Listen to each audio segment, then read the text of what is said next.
Nothing is wrong. Your job is fine. Your friends text back. You slept enough. And still, somewhere behind your ribs, there is a small, quiet nothing. Not sadness, not panic, just static. If you know that feeling, this video is going to tell you what it actually is, because it has a name, it has a mechanism, and most of what people tell you about it is wrong. In the next 10 minutes, we're going to do 3 things. 1. Give this feeling its real name, because there's more than one and it matters which one you're in. 2. Look at what's actually happening in your brain when everything is fine and you still feel hollow. 3. Talk about what the evidence actually says helps and what doesn't, no matter how many times the internet repeats it. In 2021, the psychologist Adam Grant wrote a piece in the New York Times that got sent around so many group chats it almost broke the group chat as an art form. He borrowed a word from the sociologist Corey Keyes: languishing. Languishing isn't depression. You can still function. You can laugh at a joke. You just can't quite land. Keyes described it as the neglected middle child of mental health, sitting between depression on one side and flourishing on the other. And here's the part that should get your attention. Research on Keyes' model found that adults who are languishing are at substantially higher risk of a future major depressive episode than adults who are flourishing. So this nothing is wrong feeling? It's not nothing. It's a real state. It has a name, and left alone, it drifts. But here's the thing they don't tell you in the trending article. Naming a feeling gives you relief for about a week. Then the feeling comes back, because the mechanism behind it is older, deeper, and more mechanical than a vocabulary problem. Keep that in mind. We'll come back to it. In 2010, 2 Harvard researchers, Matthew Killingsworth and Daniel Gilbert, published a study in Science. They built an app that pinged thousands of people at random moments and asked 3 questions. What are you doing? What are you thinking about? How happy are you right now? 2 findings basically rewrote the pop psychology of happiness. First, adult minds wander about 47% of the time. Almost half your waking life, you are not where your body is. Second, and this is the part people underestimate, you are less happy when your mind is wandering than when it isn't. It didn't matter what the activity was. You could be at a party. You could be on vacation. If your mind was somewhere else, your mood was lower. And their time lag analysis suggested the direction goes from mind wandering to unhappiness, not the other way around. In other words, the drift itself is the mood killer. Not the day, not the job. The drift. Now stack a second mechanism on top of that. In 1971, 2 psychologists, Brickman and Campbell, described what they called the hedonic treadmill. The idea, refined by later researchers like Sonia Lyubomirsky and David Lycan, is this. After a big positive event, a raise, a move, a relationship, your happiness spikes, and then quietly, it drifts back toward a personal baseline. The same happens after negative events, in reverse. Estimates from twin studies suggest that roughly half of the variance in baseline happiness is genetic. Half. That means a real portion of your set point was not decided by you, and it's not going to be moved by one more purchase, one more win, one more finish line. Which explains something almost every viewer of this video has felt. You get the thing you wanted. For a few days, it works, and then you're back. Here's the twist most self-help content skips.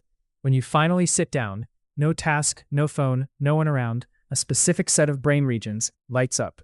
Neuroscientists call it the default mode network. It's the network that runs when you're not running anything else, and it's the same network involved in self-referential thinking and rumination, replaying, comparing, narrating yourself. So the moment the world quiets down, the story machine turns on. That's not a personal flaw. That's the factory setting. That's why doing nothing can feel worse than being busy, even when being busy was what exhausted you in the first place. Now, a piece of research that shifts the whole picture. Psychologists distinguish 2 kinds of well-being: hedonia, pleasure, comfort, feeling good, and eudaimonia, a sense of purpose, meaning, doing something that matters beyond yourself. Studies led by Barbara Fredrickson and Stephen Cole, though debated in the literature, found something striking. When they looked at gene expression in immune cells, eudaimonic well-being was associated with a healthier inflammatory profile than hedonic well-being on its own. Pleasure alone didn't leave the same signature. Meaning did. Now this work has critics, and I'll link them below. The safe reading is, pleasure without purpose is not the same fuel as pleasure with purpose. Your body seems to know the difference. This is the piece that the just do something you enjoy advice keeps missing. If your life is full of nice things and empty of things that ask something of you, the emptiness isn't a glitch, it's a signal. Then, in 2023, the U.S. Surgeon General did something rare. Vivek Murthy issued a formal advisory declaring loneliness and social isolation a public health epidemic. Not a metaphor, an advisory.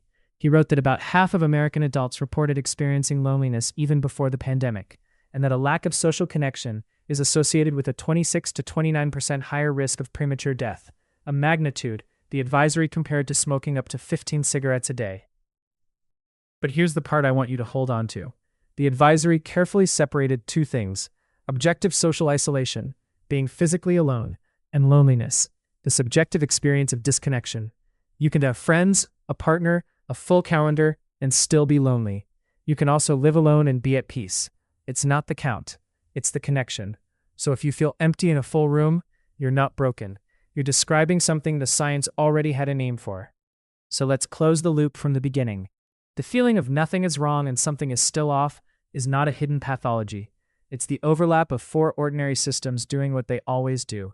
Your mind wanders, 47% of the time. Your baseline drifts back after every win. Your default network fires up the moment you stop moving. And meaning and connection, the two things that actually seem to shift the floor, are almost never the things you optimize your week around. None of this makes you weak. It makes you human, running default firmware. And the way out is not another dopamine hit. It's a slow, boring, unglamorous move in the opposite direction. Fewer optimizations, more things that ask something of you. Fewer distractions from the drift, more attention to the person in front of you.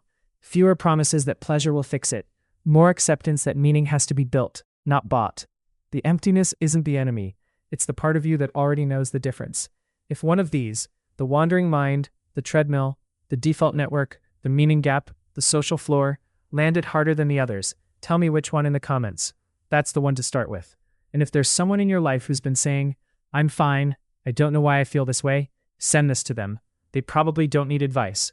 They need the vocabulary. Next video, we're going to go past the diagnosis and into the practices with the strongest evidence behind them, including the ones the internet keeps ignoring because they don't sell anything. Take care of your quiet part.